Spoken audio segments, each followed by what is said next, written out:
دوستو قرآن حکیم کا دعویٰ ہے کہ اس میں کوئی باطل بات داخل نہیں ہو سکتی، اس لیے کہ قرآن حکیم کا ایک ایک حرف اتنی زبردست کیلکولیشن اور اتنے زبردست حساب و کتاب کے ساتھ اپنی جگہ پر فٹ ہے کہ اسے تھوڑا سا ادھر ادھر کرنے سے وہ ساری کیلکولیشن دھرم بھرم ہو جاتی ہے، جس کے ساتھ قرآن پاک کی اعجازی شان نمایاں ہے۔ اتنی بڑی کتاب میں اتنی باریک کیلکولیشن کا کوئی رائٹر تصور بھی نہیں کر سکتا۔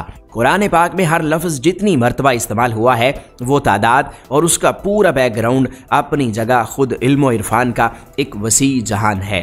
مثال کے طور پر اگر دنیا کا لفظ قرآن پاک میں 115 مرتبہ استعمال ہوا ہے تو اس کے مقابلے میں آخرت کا لفظ بھی 115 مرتبہ ہی استعمال ہوا ہے۔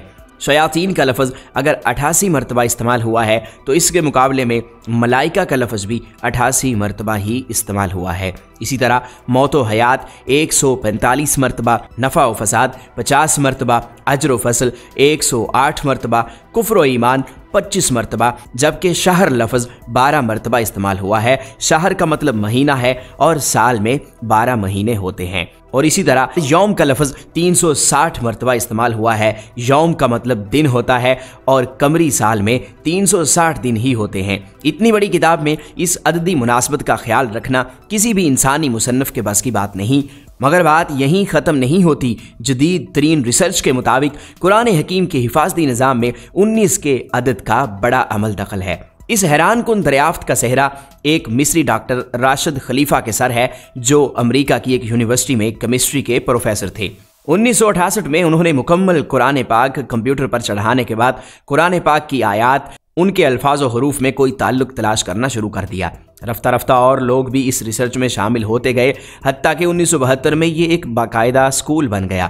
ریسرچ کا کام جو ہی آگے بڑھا، ان لوگوں پر قدم قدم پر حیرتوں کے پہاڑ ٹوٹ پڑے۔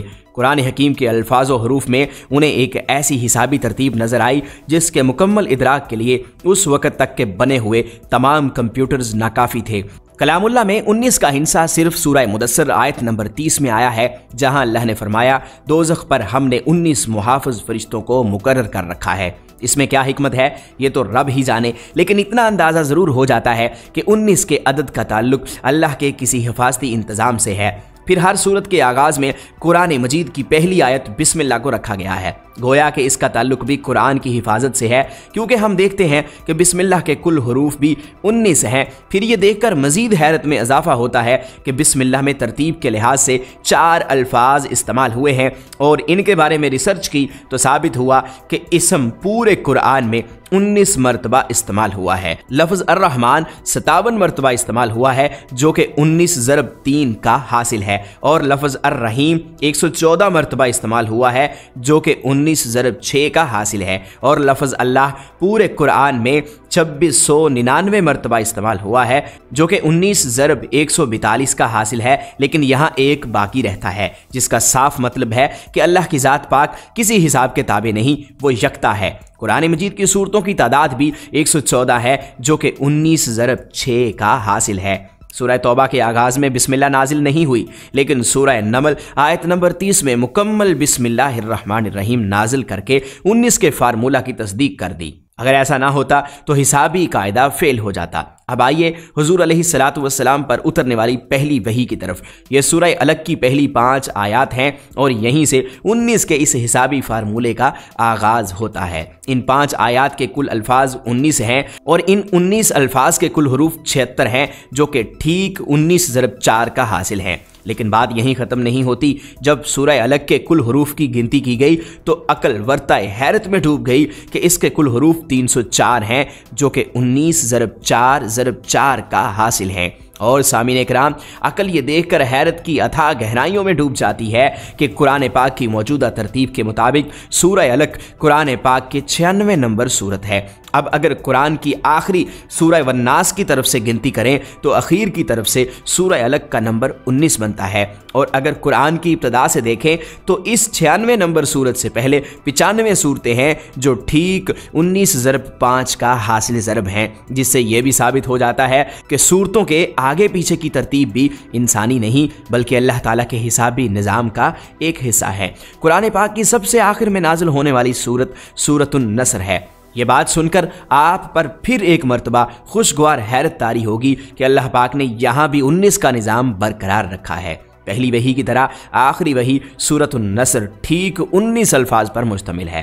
یوں کلام اللہ کی پہلی اور آخری سورت ایک ہی حسابی قاعدے سے نازل ہوئیں۔ سورہ فاتحہ کے بعد قرآن حکیم کی پہلی سورت سورہ بقرہ کی کل آیات 286 ہیں۔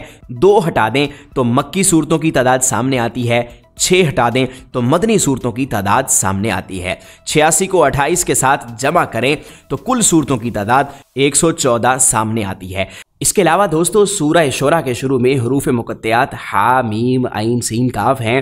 اگر اس صورت میں آپ ان میں سے ہر حرف کی تعداد جمع کریں، یعنی ہا میم عین سین کاف جو اس صورت میں آئے ہیں، ان کی مجموعی تعداد 570 بنتی ہے، جو کہ 19 ضرب 30 کا حاصل ضرب ہے۔ حروف مقطعات میں 14 حروف پورے قرآن میں استعمال ہوئے ہیں اور ان حروف کو 14 مختلف الفاظ میں استعمال کیا گیا ہے، اور قرآن کریم کی 29 صورتوں کے شروع میں یہ حروف آئے ہیں۔ اب ان کو اگر جمع کریں 29 جمع 14 جمع 14 تو یہ 57 بنتے ہیں، جو کہ 19 ضرب 3 کا مجموعہ ہے۔ سورۃ القلم حروف مقطعات میں سے حرف نون سے شروع ہوتی ہے، اور اس صورت میں نون کل 133 مرتبہ استعمال ہوا ہے، جو کہ 19 ضرب 7 کا مجموعہ ہے۔ یہ چند مثالیں صرف نمونے کے طور پر پیش کی گئی ہیں۔ 19 کا عدد صرف قرآن کریم کی صورتوں اور آیات تک ہی محدود نہیں، بلکہ انسانی تخلیق، فلکیات اور دوسرے شعبوں میں بھی کار فرما نظر آتا ہے۔ ان کو دیکھ کر مومن کے ایمان میں تازگی اور اضافہ محسوس ہوتا ہے۔ اس کے علاوہ یہاں پر یہ بھی عرض کرتے چلیں کہ 19 عدد تورات میں بھی آیا ہے، اور اس پر 11ویں صدی میں ایک یہودی عالم ربی نے بہت محنت اور تحقیق کے بعد 19 کے عدد کو تمام آسمانی صحیفوں کے لیے ایک خفیہ کوڈ ہونے کا دعویٰ کیا تھا۔ وہ کہتا ہے کہ کسی بھی آسمانی کتاب میں ایک حرف کا رد و بدل بھی اس کوڈ کے ذریعے ظاہر کیا جا سکتا ہے۔ آج جب کہ عقل و خرد کو سائنسی ترقی پر بڑا ناز ہے، یہی قرآن پھر اپنا چیلنج دہراتا ہے۔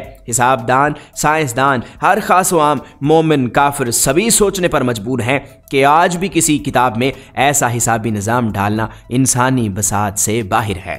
طاقتور کمپیوٹر کی مدد سے بھی اس جیسے حسابی نظام کے مطابق ہر طرح کی غلطیوں سے پاک کسی کتاب کی تشکیل ناممکن ہوگی، لیکن 1400 سال پہلے تو اس کا تصور کرنا بھی محال ہے۔ لہٰذا کوئی بھی صحیح العقل آدمی اس بات کا انکار نہیں کر سکتا کہ قرآن کریم کا حسابی نظام اللہ کا ایسا شاہکار معجزہ ہے جس کا جواب قیامت تک کبھی بھی نہیں ہو سکتا۔